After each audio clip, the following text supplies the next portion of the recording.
Fala galera, meu nome é Matheus Segato, sou jornalista e cubro o São Paulo de maneira independente. E hoje o vídeo como vocês viram, já é sobre o polêmico Fundo de Investimento em Direitos Creditórios, que muita gente vem chamando de FIDC, que o São Paulo aprovou hoje o Conselho Deliberativo, e a gente vai trazer todos os detalhes, as minúcias desse acordo que o São Paulo já assinou, já está tudo certinho e começa a valer a partir do ano que vem. Tem limite de gastos, teto de gastos, isso vai afetar diretamente também o quanto o São Paulo pode investir nas temporadas, pode afetar também a reforma no Morumbis, Cotia, enfim, tem muita coisa pra gente falar. Então, antes de tudo isso, já deixa o like aqui no vídeo, por favor, você que está assistindo um vídeo novo no canal, já deixa o like, se inscreve no canal também se você não me conhece, Matheus Segato, e bora lá, mais sem enrolações. O São Paulo aprovou hoje o FIDC, o Fundo de Investimento em Direitos Creditórios.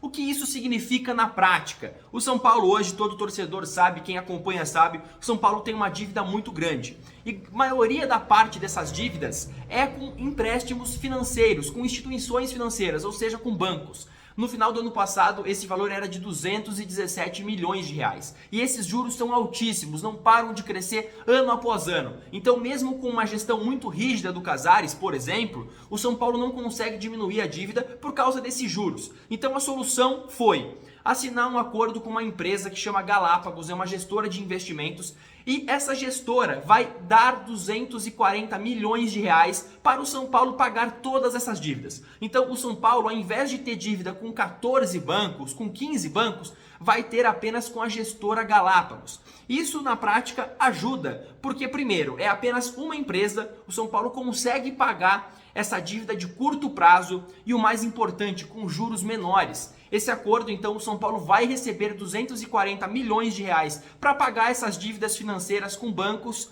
e vai ter que devolver esse dinheiro para a Galápagos no final de 2028, ou seja, 4 anos e meio aí de acordo, para o São Paulo conseguir, vamos dizer assim, sanar as dívidas mais urgentes de curto prazo que estão com juros altíssimos de bancos e aí tratar somente com a Galápagos, que é a gestora de investimentos. Isso é muito importante para o São Paulo conseguir desafogar um pouco. Mas é claro que a Galápagos também não é tonta, não é nada, e por isso não é um simples empréstimo financeiro. O São Paulo tem, agora que foi aprovado o tema, tem algumas travas financeiras a partir do ano que vem. O que isso significa? O São Paulo não pode mais ficar devendo para qualquer um, não pode mais fazer gastos desenfreados. Agora tem vários especialistas que vão analisar as contas do São Paulo, as contas financeiras do São Paulo Futebol Clube durante 4 anos, 2025, 26, 27 e 28. Então agora o São Paulo vai ser muito mais rígido nesse sentido. Eu até trouxe um papelzinho aqui para anotar, porque tem bastante detalhe, bora lá. Uma das travas impostas nesse acordo é que agora o São Paulo, e é uma trava bem importante, o São Paulo pode investir apenas 350 milhões de reais no futebol por ano. O que isso significa? O São Paulo agora não pode mais gastar 500, 600 milhões de reais por ano no futebol com contratações, salários, investimentos, despesas mesmo de funcionários, de bonificações. Então, tudo que o São Paulo gasta com futebol tem que estar incluso nesses 350 milhões de reais. Ou seja, se a folha salarial lá do São Paulo, a folha salarial mensal é de 10 milhões, faz as contas aí. Resumindo, no ano inteiro o São Paulo só pode gastar 350 milhões de reais com o futebol. Isso é bem pouco, tá, gente? É muito pouco. Times grandes hoje, Flamengo, Palmeiras, o Atlético Mineiro que está devendo bastante, mas também tem bastante dinheiro entrando, o Botafogo, são times que gastam muito dinheiro hoje, muito dinheiro. E o São Paulo vai na contramão desse movimento. O São Paulo vai recuar, vai cortar gastos, vai cortar bastante. Então, ano que vem, na janela de transferências no começo do ano, janeiro, fevereiro, no meio de ano, com junho, julho, a tendência é que o São Paulo faça só empréstimos, contrate jogadores bem abaixo do esperado, nenhum jogador midiático, porque realmente agora é obrigação. São Paulo tem que cumprir com essa trava. São Paulo só pode gastar 350 milhões de reais. Não pode passar disso aí. Outra trava financeira também que o São Paulo terá que cumprir, o São Paulo não poderá mais pegar empréstimos superiores, ou seja, maiores que 10 milhões de reais no prazo de 90 dias. Ou seja, em 3 meses, o São Paulo pode fazer apenas um empréstimo de 10 milhões de reais. Não pode fazer mais, um empréstimo a cada mês, vários empréstimos no mês, enfim. Essa é mais uma maneira do São Paulo controlar ali as contas e parar de crescer tanto os juros financeiros. Uma outra trava também é sobre os perdão, é sobre os salários administrativos. Então, funcionários, enfim, também terão um salário que vão ser acordado ali e não poderá ultrapassar mais. Por fim, a meta mais importante, a trava mais importante que o São Paulo terá que cumprir 2025, 26, 27 e 28. O São Paulo terá que ter superávit no final da temporada. O que isso significa? O São Paulo terá que apresentar lucro. Coisa que o São Paulo não vem apresentando nos últimos anos, também por conta dos juros, é verdade. Mas então, no final de 2025 já começa. Vai ter que apresentar lucro na gestão. Não pode mais apresentar déficit. Todo ano os juros vêm aumentando. Agora é obrigação o São Paulo apresentar lucro 2025, 26, 27 e 28, que é quando acaba o prazo. O São Paulo precisa pagar esse fundo de investimento à empresa, a gestora de investimento Galápagos. Então, essas 4 travas são as principais do acordo.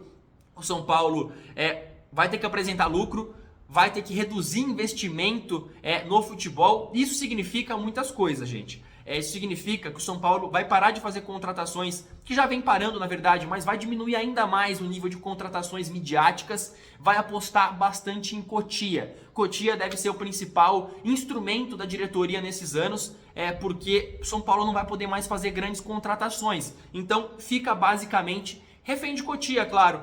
O que é um ponto positivo também. O São Paulo precisa apostar mais em Cotia. Tem Rian Francisco, tem Ferreira, tem vários jogadores da base que devem subir no ano que vem para compor elenco. E claro, São Paulo deve enxugar bastante a folha salarial. Deve sair Galopo, deve sair Luiz Gustavo, deve aposentar o Rafinha, alguns jogadores também como Orejuela, Jackson Mendes, jogadores que têm altos salários, não compatíveis com a participação no elenco na temporada, devem sair sim.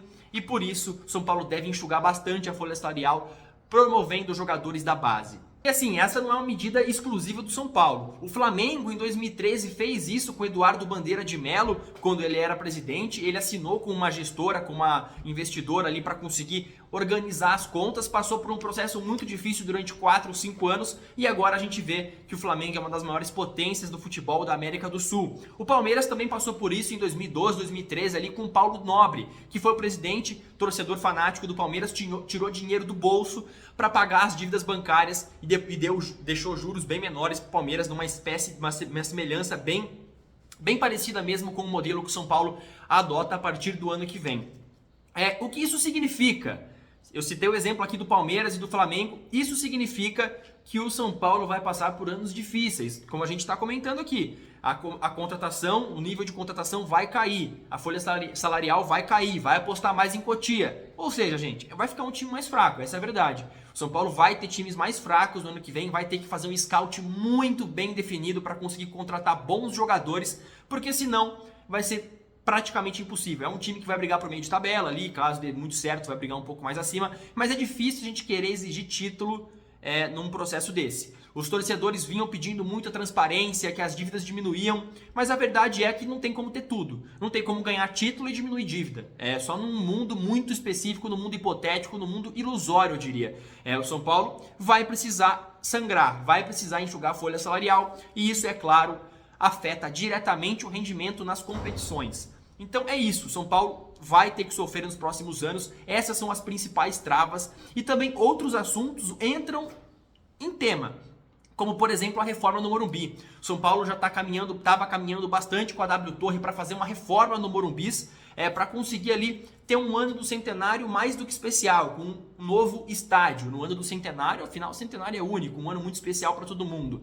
Mas esse projeto talvez dê uma travada, justamente porque você fazer uma reforma no Morumbis, justamente quando está passando por um processo de reestruturação das dívidas, fica muito difícil. Então a tendência é que esse assunto dê uma esfriada e talvez até seja suspenso. A gente vai analisar um pouco caso a caso, os dias a dias aí, conforme for passando, mas a tendência é que, se não sofrer uma grande mudança ali interna sobre a reforma do Morumbis, pelo menos é que ele deu uma atrasada, que ele deu uma caída, vamos dizer assim, porque é muito caro você reformar o Morumbis. Mesmo que a W Torre que arque com o valor, o São Paulo teria que se dispor ali de uma renda, teria que deixar a renda com a W Torre. E isso não é nada interessante, ainda mais quando você tem a obrigação de dar lucro, a obrigação de pagar um valor para a empresa Galápagos. Enfim, essa é uma medida importante para o São Paulo na economia. Uma medida muito interessante, como eu falei, que o Flamengo e Palmeiras já fizeram, que deu certo. A gente vê o Flamengo e o Palmeiras brigando por título ano após ano, e que é uma medida muito interessante do São Paulo. Eu sei que muita gente vai comentar que, mas o Corinthians está devendo e está comprando. Mas uma hora vai ter fim, gente. Uma hora vai ter fim. O Corinthians briga para não cair já. Vem contratando. Tem dívidas impagáveis. Já entrega estádio, já entrega renda de estádio. Então, assim, não é porque um time faz errado que o outro tem que fazer. O Corinthians está na lama e uma hora vai pagar essa conta. Seja daqui 1, 2 ou 10 anos. Uma hora vai chegar. E o São Paulo quer tentar se adiantar nessa frente para voltar a brigar por títulos igual o Flamengo e Palmeiras todo ano. Brigar realmente, voltar a ser protagonista do futebol brasileiro. E ficar com a dívida mais controlada para conseguir fazer grandes contratações e realmente ser protagonista na América do Sul para voltar a brigar por título de Libertadores, Copa do Brasil, Brasileiro e por aí vai.